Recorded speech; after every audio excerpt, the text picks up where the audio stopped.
Welcome to macro business. Brand awareness दो चीजों से मिलकर बना है,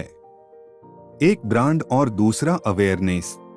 ब्रांड को हम इस तरह से डिफाइन कर सकते हैं, कभी आपका लोगो या फिर आपकी कंपनी का नाम या फिर आपके लोगो और कंपनी का नाम मिक्स होकर एक पर्टिकुलर चीज बनती है जिसे आप कस्टमर के दिमाग में रजिस्टर करना चाहते हैं, जिसके नाम से, जिसकी इमेज से आपके कस्टमर पहचानेगा वो आपका ब्रांड है। यहाँ पर अपने ब्रांड के लिए तरह तरह तरीके के लोगो बनाते हैं, कंपनी का नाम इस टाइप से रखते हैं ताकि वो दिमाग में रजिस्टर हो सके, कस्टमर के उस नाम को याद रख पाए और यहाँ से आपका ब्रांड बिल्ड हो सके। तो इस चीज को ब्रांड कहते हैं। अब जब बात ब्रांड अवेयरनेस की आती है तो वह पर ब्रांड का एकमात्र लक्ष्य ये होता है कि हम सामने वाले कस्टमर के दिमाग में अपने ब्रांड को रजिस्टर कर ले, मतलब सामने वाले पर्टिकुलर इमेज को, उस पर्टिकुलर साइन को या तो फिर उस पर्टिकुलर नेम को कहीं भी देखे तो उसके दिमाग में हमारी कंपनी, हमारा प्रोडक्ट सबसे पहले आना चाहिए। उसको ये लगना चाहिए कि मैंने ये पर्टिकुलर नेम सुना हुआ है और या ये पर्टिकुलर चीज पूछी गई है, ये पर्टिकुलर मैंने साइन को कहीं देखा हुआ है। ब्रांड अवेयरनेस क्यों करते हैं, इसका पर्पस क्या है?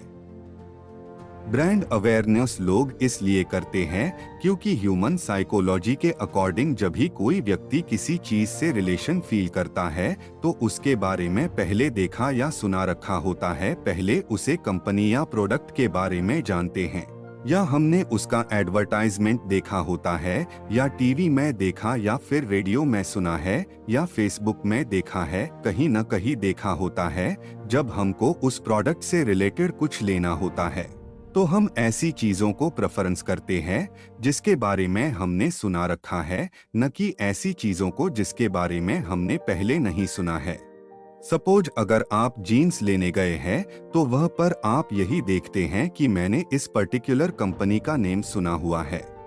जब आप शोरूम में देख रहे हैं, एक पर्टिकुलर की चीज रखी है, मैंने इसका एडवर्टाइजमेंट टीवी में देखा है या मैंने फेसबुक में देखा है, कहीं न कहीं देखा है इस नेम को या इमेज को, तब आपके दिमाग में ब्रांड के रूप में आती है। और जब कोई ऐसी चीज देखते हैं जिसके बारे में आपने नहीं सुना रखा है, उसमें टैग लगा हुआ है और आप कंपनी का नेम नहीं जानते हैं पहले से, तो उस कंपनी के बारे में कोई एडवर्टाइजमेंट भी नहीं देखी है, कुछ नहीं जानते हैं उसके बारे में, तो आपकी नजरों में ब्रांडेड नहीं है। तो ब्रांड अवेयरनेस बेसिकली यूज इसलिए करते हैं कि सामने वाले कस्टमर आपसे रिलेशन फील कर सके और इससे वो अपनी वैल्यू भी बढ़ा लेते हैं, क्योंकि दिमाग में जब ये आता है ये पर्टिकुलर गुड्स, ये पर्टिकुलर प्रोडक्ट्स ब्रांडेड है तो मैं इससे शो ऑफ कर सकता हूँ, इसके बारे में सब कोई जानते हैं, तो वह पर ये ब्रांड, ये कंपनी थोड़ी सी वैल्यू अपनी बढ़ा लेती है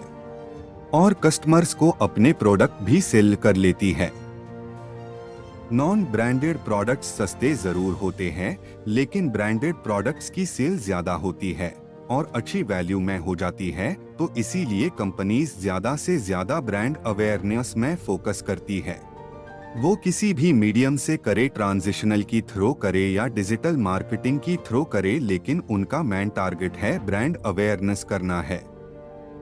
आप कई बार टीवी एडवर्टाइजमेंट देखते हैं, जब टीवी एडवर्टाइजमेंट आने लगते हैं कोई मूवी के बीच में या टीवी शोज के बीच में, तो आप चैनल चेंज कर देते हैं, लेकिन फिर भी ये टीवी एडवर्टाइजमेंट लगातार चलते रहते हैं। ये काम कंपनीज लगातार टीवी एडवर्टाइजमेंट में इन्वेस्ट करती है, अच्छा खासा इन्वेस्टमेंट किया करती है। ये काम कंपनीज क्यों कर रही है? क्योंकि जब टीवी एडवर्टाइजमेंट स्टार्ट हुआ, कहीं न कहीं अपने टीवी एडवर्टाइजमेंट को थोड़ा सा देखा, थोड़ी सी जानकारी आपको उसके बारे में मिली है, ये प्रोडक्ट मार्केट में चल रहा है, अमिताभ बच्चन जैसे सुपरस्टार इस कंपनी के प्रोडक्ट्स के बारे में बता रहे हैं, मतलब ये प्रोडक्ट कुछ न कुछ अच्छा लेकर आ रहा है, कुछ वैल्यू दे रहा है, तो आपके दिमाग में उस कंपनी को लेकर, उस पर्टिकुलर बिजनेस के लिए ब्रांड अवेयरनेस पैदा हो गई है। ये पर्टिकुलर प्रोडक्ट ब्रांडेड है, इसीलिए लोग टीवी एडवर्टाइजमेंट में अच्छा खासा इन्वेस्ट कर रहे हैं और हर तरह के एडवर्टाइजमेंट मीडियम के ऊपर अच्छा खासा इन्वेस्ट कर रहे हैं। आपने इस तरह बड़े बड़े बैनर्स भी देखे होंगे रोड पर चलते हुए जिसका कोई खास पर्पस नहीं दिखाई देता है। आपको इस बैनर के बारे में पता नहीं है कि इससे सेल्स जनरेट होती है। ये सारे बैनर्स, ये सारे होल्डिंग, बड़े बड़े होल्डिंग्स आपको इसलिए दिखाया जा रहे हैं ताकि आप इन चीजों को याद रख सके, इस कंपनी का नेम याद रख सके, और कोई भी चीज आप खरीदी करने जाएं उस चीज से रिलेटेड तो आप सबसे पहले उसको महत्व दे, क्योंकि अपने उनका बड़ा सा बैनर देखा है, वो है बड़ी सी जगह लगा हुआ है, इसलिए लोग ब्रांड अवेयरनेस में खर्च कर रहे हैं।